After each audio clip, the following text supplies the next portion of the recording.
Bakunzi bacu bakunze urubuga B Info Plus kandi baramutse ndabaye nikaze makino iganiro cacu cuno munsi wa gatatu itariki 18 kwezi no kwa gatandatu umwaka wa 2025 munsi tuje muri studio kugira ngo tuyage cyane kuri situation ziri mu gihugu ca Kongo ha mu buseruko murabizi rero ntabwo mba ndumwe ndi kumwe n'umusanguzi muri studio kugira ngo tubashe kuyaga vyinshi no mu buryo bw'imbizi kwa n'umusanguzi kana ngore ndakora cyane.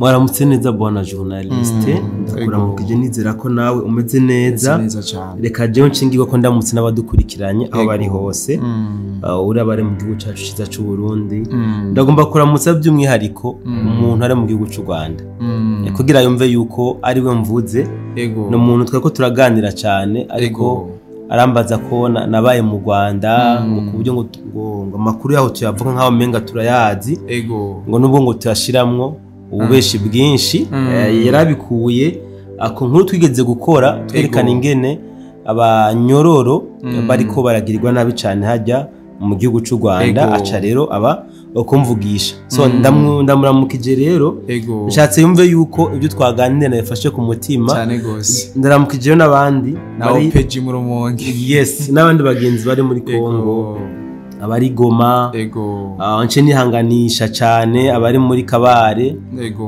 na Karehe kuko sashofe ntabwo boreho muri kano kanya none reka turamutse abari mu mihinga itandukanye igize isi ko turazi ko henshi badukurikirana tunashimira bwana journaliste bariko baragira ico bakoze kugira ngo duhindure imikorere nibaza yuko ibikorwa bigeze kuri 90% kumbure 10% zibura uyu munsi ejo zizoba zagiye ko kugira ngo duhindure imikorere turiko turakorera. Asante sana musisangozi dufise amakuru atari make ariko imbere yuko tuyabaha nagana manzi ndabibutse yuko tugiye kubaha amakuru mu buryo buciri canke mu buryo bugufi cyane kumbure mu kanya turaza tuyabaha mu buryo bwiramvuye ariko amakuru ni menshi turaza gusimbira bwana musisangozi muri Kabare centre ubu tuvugana hari mu minwe z'abawazarendo uraza kutubwira uko vyagenze nuko vyifashe kugira ino wazarendo ifate ino centre ya Kabare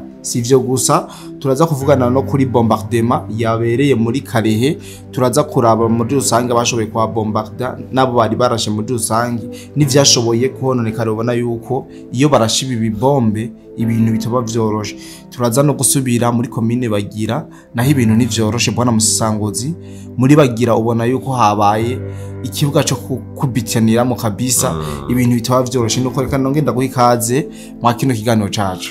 Yes, ubivuze neza bwana journaliste yuko tugomba tubahe amakuru novuga nk'incamake kubera yuko inkuru z'imvaho zibimaze kononekara n'ingene byagiye biragenda mu idonido ntiturashobora kuzironka ariko twagomba tumenyesha abadukurikirana yuko nkuko babivuze kuva saa 8 y'ijoro abawazarendo bari bamaze kuba bigaruriye iyi Kabare centre iyo tuvuze saa 8 y'ijoro biratungura abantu ariko kandi abawazarendo kumbure babonye ko ari strategy bokoresha kugira ngo abantu ntibashobore kwasiga ubuzima ari benshi cyane gose ubona ko baba bakiryamye yes baca batanguza imigwanuro akirikare cyane abene gihugu bakiryamye kandi tunabyitiye ko ibana strategy yo kubira izi nyeshamba za M23 na RDF kuko nabo ubwabo ntibari bwisuganye ntibari banazi yuko wanashaka abawazarendo baze kubagaba ko ibitero aya masaha so sinovuga ko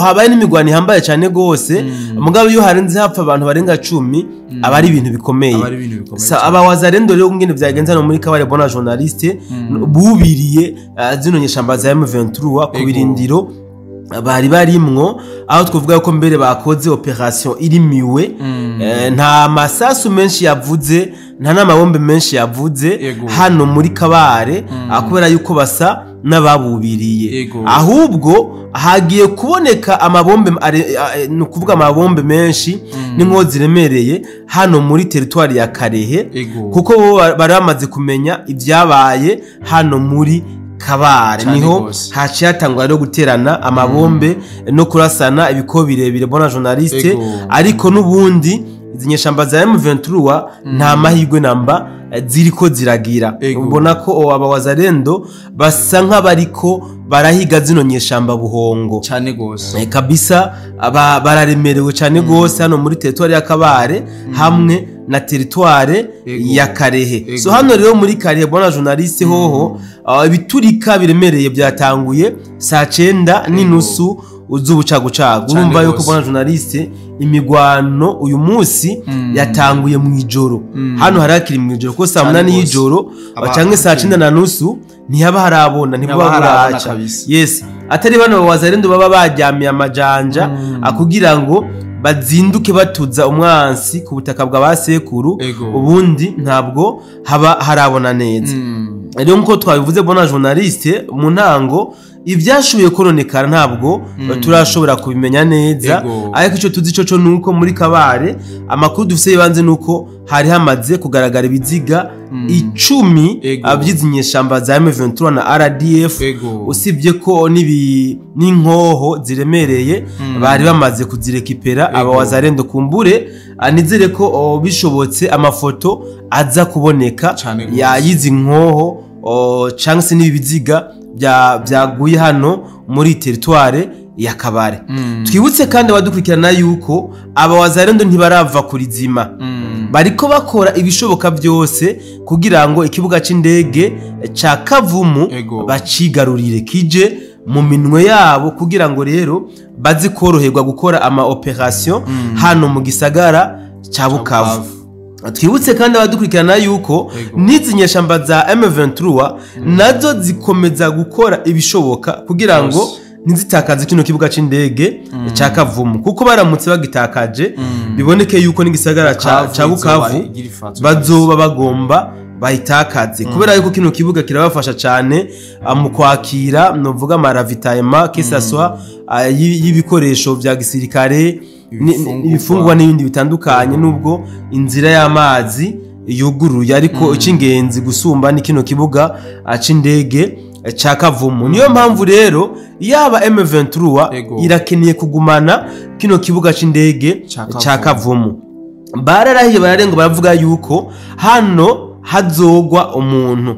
Izi ni nyeshamba za M23 zavutse hano hazogwa umuntu, batahadutsinze twebwe tuzohabatsinda.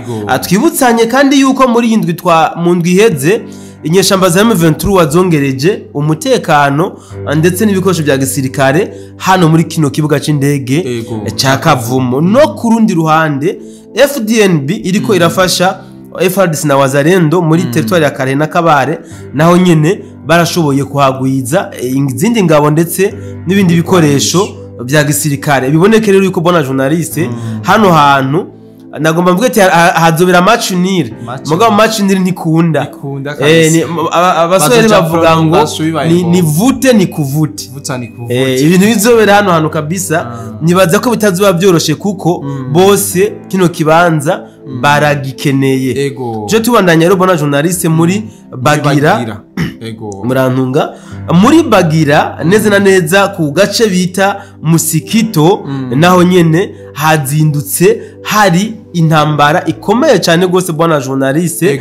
Amakuru dufise avuga yuko inyeshamba za M23 zari muri kano gace ka Musikito zashoboye guhungira ngo aho bita muri Kidi. Nibaze ko bari quartier D, ku makuru twaronse batwandikiye Kidi, nibaze ko bari quartier D, kubera yuko ngo aba wazalendo babacaniye kabisa umuriro mu bucagucagu, ku buryo bashigiye kuronka ndavyite gutora ubwenge bamaze gusohoka muri kano gace ka Musigito. So twibutse abadukurikanye kandi yuko aba wazalendo no kwinjira hano muri Bagira binjiye ari mu ijoro. Aba M23 bagiye gusanuka mu gatondo basanga bari kumwe n'aba wazalendo hano muri Bagira. So urabona rero ko aba wazalendo muri iyi minsi biharaje cyane ibitero byo mu ijoro. Barabonye kandi byo bigerareye. Bo sinzi hariho twago turavuga nejo ambwira ngo kumbure ngo bwabuyi basigaye babonwa buke hakiri mwijoro bigaca bituma rero bwo bakoresha gukora ama operation atandukanye hakiri mwijoro. Sana bwana Musisangozi, ariko imbere ko turangiza kino kiganiro cacu ara makuru dufise yuko muri Mudaka ho bahatowe ibiziga bitari bike byabashoboye kwita Imana canke bishwe. Twashaka kumenya bari bo bega vyagenze gute? Yes, urakoze cyane bwana journaliste. Muri Mudaka ni ku munsi wejo neza na neza aho bita kuri Amsar niho hashoboye kuboneka ibiziga byari bifungiye mu magunira. Yes, rero abene gihugu nibo bagize alerte bamaze kubona bino biziga kugira ngo abajejwe umutekano bazi kuraba baraye ko babomenya bino biziga byashoboye gutabwa hano kuri kote Amsar. Nuko barabishe babaterera mu mazi. Nkoresha mvugo ko narabanyamafoto jewe kumbure tuza kubisanga ama groupe. Rero bariko batangaza ati umuntu yabuze umuntu wiwe azi hano muri Mudaka kote Amsar arabe yuko bano bantu boshobora kubamenya.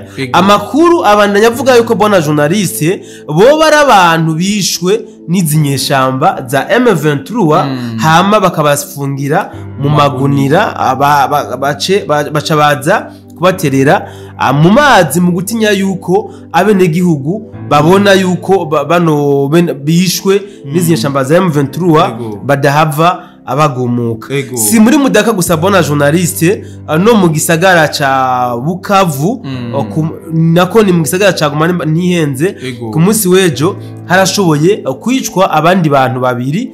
Umwe yarasanzwe adandaza ifu, yarafise stock adandaza ifu y'imyumbati n'ibigori bitandukanye. Undi nawe ngo yarasanzwe yifitiye akazembure yaramudandaje mutoya. Ngo aba rero ngo inyeshamba za M23 zarabategereye zishaka kubaka utwo bafise baranka baca barabikizana kuvuga baciye babarasa baza kubasopa bamaze kubagandagura. Saha gusa bona journalist amakuru yabariko barapfa mu gihugu ca Kongo bariko barazira ubusa ni menshi cyane gose. Aho no ku munsi wejo hagaragaye mu motare yarashwe n'umu M23 bapfuye ko bariko baranegosia ku mafaranga ntibayahurizako hama mu M23 aca aramwikiza. So muri rusange bona journaliste abakongomani bararushe kandi bararemerewe. Mugabo kandi mbugo bawazarendo igihe bamaze mu buretwa bw'izinyeshamba za M23 na RDF ngo sico babusigajemwo kubera yuko ngo umuti wabo abawazarendo bawushize kuziko kandi ngo ugomba gusha.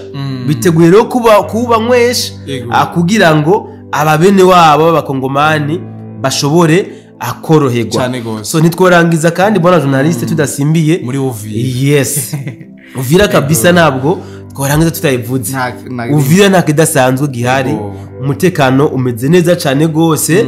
Ariko hari ikintu ngomba mvuge kuri Uvira bona journaliste, hari bitangaza makuru byo mu Rwanda atayindi nkuru bishikiriza bavuga ko ari Uvira yabayito. Nukuvuga ivyo bitangaza makuru biragerageza kurema inkuru byerekana yuko izinyeshamba za M23 zikomeza kusatira igisagara ca Uvira. Bakabesha yuko habaye intambara ngo abafudeni bishizo nyeshamba ngo mugabo ngo zari zegeje igisagara ca Uvira. Nukuvuga wumviza amakuru yabo wo kumva umenga na makuru y'ukuri kubera yuko berekana bavuga ibintu menga birahari cyane gose, ariko kandi na makuru y'ibinyoma na makuru novuga ni ibinyoma byambaye ubusa kuko nta musi numwe ntarumva ibyo bitangaza makuru bivuga kuri izi nkuru za Uvira cyane gose. Niyo mpamvu rero nshimiye kukavuga Uvira nta ntambara iriko irahabera, haratekanye haba no mu micungaro ya Uvira haratekanye nta kidasanzwe. Asante sana bwana Musisangozi, nizere yuko abantu bashobora kumenya byinshi, nizere kandi yuko twogera guhurira mu makuru yiramvuye kandi ndagushimire cyane. Yes, ndagushimiye nanje bwana journaliste, kanshimiye n'abadukurikiranye aho bari hose. Haracari kare twizere ko tuzakongera mu bindi biganiro byacu byo hanyuma. Yego, reka nanje nikibanura abadukurikiranye, nizere yuko twongera guhurira mu bindi biganiro zo gucisha kwa rubuga rwanyu mu kanya gatoyi. Ndizera yuko uno musi tutabanyoteje ngo tubacereze. Bye bye.